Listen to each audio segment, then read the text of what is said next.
ስምረቱ አለማየሁ ሌሎችም እነ ቀነኒሳን እነ ጥሩዬን ሌሎችም አትሌቶች ወክላችሁ የምትወጡት ነገ የኢትዮጵያ ባንዲራ የምታውለበሉትና የምትረከቡት እናንተ ሆናችሁና ስለዚህ ከዚሁ የአገር ወዳድና የስፖርት ፍቅርን በበሻውረድ በቀለ ስላሳያችሁን አሁንም በድጋሚ ላመሰግናችሁ እፈልጋለሁ። ወንድማችን እውነት ለመናገር ማለት እንግዲህ እንደምታዩት ሕፃን ልጅ ነው። እግዚአብሔር ያው አንዳንዴ በሰው ላይ አድሮ ነው ስራውን የሚሰራው። በሻውረድ በቀለ የደከምከው ድካምና የለፋኸው ልፋት ለስፖርቱ ያበረከትከው አስተዋጽኦ ፍሬ አፍርቶ ማንን ጣለልህ? ዴቭ የሚባል ሕፃን ልጅ ጣለልህ።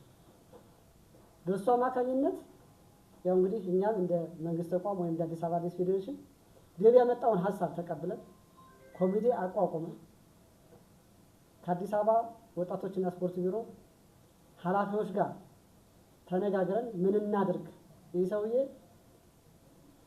በውጭ ሲያዩት ጥሩ ኖሮ የሚኖር ነው የሚመስለው፣ ነገር ግን ውስጡን ገብተህ ስናየው ግን በጣም አስቸጋሪ ህይወት ውስጥ ነው የሚኖረው በሚል የአዲስ አበባ አትሌቲክስ ፌዴሬሽን ስራ አስፈጻሚ ከአዲስ አበባ ወጣቶችና ስፖርት ቢሮ የቢሮ ኃላፊ ጋር ከአቶ አሰግደው ጋር ተነጋግረን የበሻውረድ በቀለ ችግር እንደ ሀገር እንደ አዲስ አበባ ወጣቶችና ስፖርት ቢሮ የኛም ችግር ነው።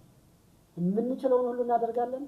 እናንተ ደግሞ እንደ ፌዴሬሽን የያዛችሁትን አቅጣጫ በርቱ፣ የምትችሉትን አድርጉ ተብሎ ከአዲስ አበባ ወጣቶችና ስፖርት ቢሮ በተሰጠን አቅጣጫ መሰረት ኮሚቴ ተቋቁሞ በዴቭ አማካኝነት ዛሬ የመጀመሪያውን የትውውቅ ስራ ነው የሰራ ነው። ዛሬ የገቢ ማሰባሰብ ሳይሆን የትውውቅ ስራ በሻውረድ በቀለ ምን ያህል ሰዎች ይወዱታል፣ ምን ያህል ስለ አትሌቲክሱ ዋጋ ከፍሏል የሚለው እንደ አዲስ አበባ አትሌቲክስ ፌዴሬሽን እና እንደ ዴቭ ስፖርት ሶሻል ሚዲያ